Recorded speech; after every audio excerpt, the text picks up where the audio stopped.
Hi, welcome to our channel Programming of Mind, where we accelerate your knowledge with concise, from high-value book summaries. Let's begin the dip. Turning the dip into an advantage. The dip is often seen as an obstacle, something to be endured until success is finally achieved. But what if the dip could be transformed from a barrier into a powerful advantage? What if the struggle, frustration, and challenges you face during this phase could actually be used to give you an edge over the competition? In this part, we explore how you can leverage the dip to your advantage by turning it into an opportunity for growth, differentiation, and innovation. Let's consider the story of Jack, a software developer who started a small company creating apps for mobile devices. Jack had a passion for technology and a great idea for a fitness app. At first, the business seemed promising. Jack worked tirelessly to develop the app, and he believed that it would make a significant impact in the crowded fitness app market. However, when the app launched, it didn't gain the traction Jack had hoped for. He found himself in a deep dip, as the app didn't stand out among the hundreds of similar apps already available. Jack was frustrated, but determined to find a way out. Instead of giving up, Jack decided to take a step back and look at the dip from a different perspective. Rather than seeing it as a sign that his idea was flawed, he saw it as an opportunity to improve. Jack began reaching out to his users for feedback and realized that the app lacked certain features that could make it more personalized and engaging. He used this feedback to enhance the app, adding features like workout customization, progress tracking, and a social element where users could connect with others. By embracing the dip and using it as a chance to improve, Jack turned his app into something unique and valuable. The feedback from users, combined with his determination to keep improving, gave the app a competitive edge. Over time, the app gained a loyal user base, and Jack's company grew. The dip, instead of being a roadblock, became the catalyst for innovation and differentiation. Jack's story illustrates how the dip can be a valuable time for improvement. When you're in the dip, it's easy to become discouraged and feel like quitting. However, by reframing the dip as an opportunity for learning, growth, and innovation, you can turn it into an advantage. The struggles you face provide valuable feedback and insights that can help you refine your product, service, or skill. It's during the dip that you have the chance to develop new strategies, identify areas for improvement, and create something better than you initially imagined.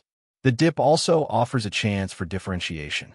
In any competitive field, there are always going to be people who are willing to quit when things get tough. These are the people who don't see the dip as an opportunity to innovate. They see it as a sign that they should abandon their efforts. However, those who persevere and use the dip to their advantage stand out. They're the ones who make it through the struggle and come out stronger on the other side, offering something unique to the market. This is the story of Sarah, a photographer who initially struggled to build her brand in a saturated industry. Instead of quitting, Sarah used her time in the dip to experiment with new techniques and creative approaches to photography. She developed a signature style that set her apart from others. As a result, Sarah's work began to attract attention, and her business flourished. Sarah's ability to turn the dip into an advantage was rooted in her willingness to adapt and experiment. She didn't see the competition as a threat. Instead, she used the time in the dip to refine her unique approach. By doing so, she became known for her distinctive style, and her clients began to seek her out specifically for her expertise. The dip allowed Sarah to develop her own voice and stand out in a crowded field, giving her a significant competitive edge. Another way to turn the dip into an advantage is by embracing the discomfort that comes with the struggle. Often, when we face difficulty, our first instinct is to avoid the discomfort and seek out an easier path. However, it's through discomfort that we often find growth. The dip forces you to step outside your comfort zone and push through challenges that you might otherwise avoid.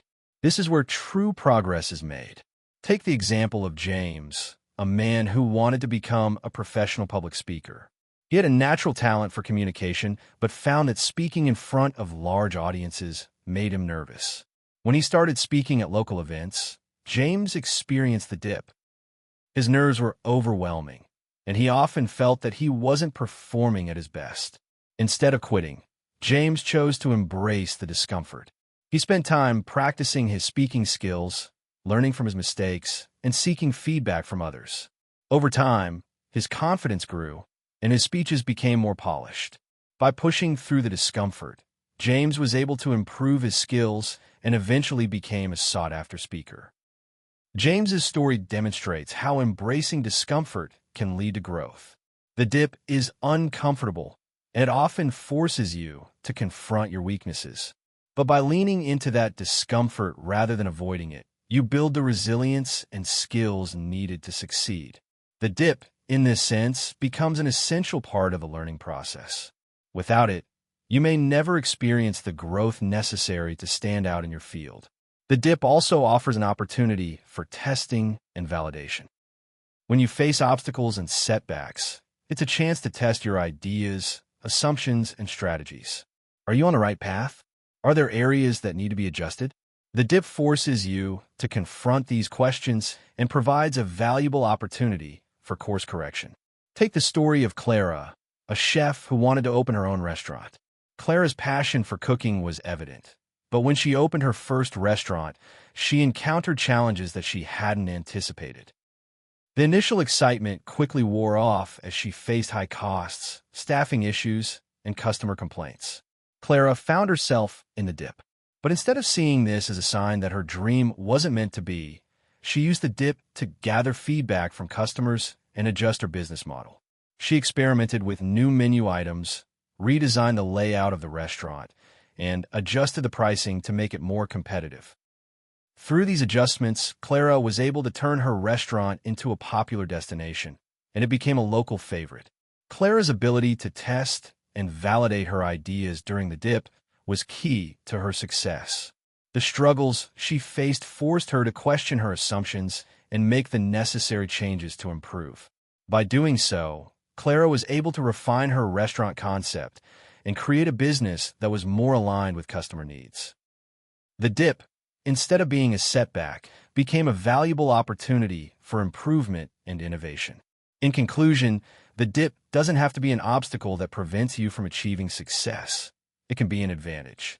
By embracing the struggle, learning from setbacks, experimenting with new approaches, and focusing on improvement, you can turn the dip into a catalyst for growth and differentiation.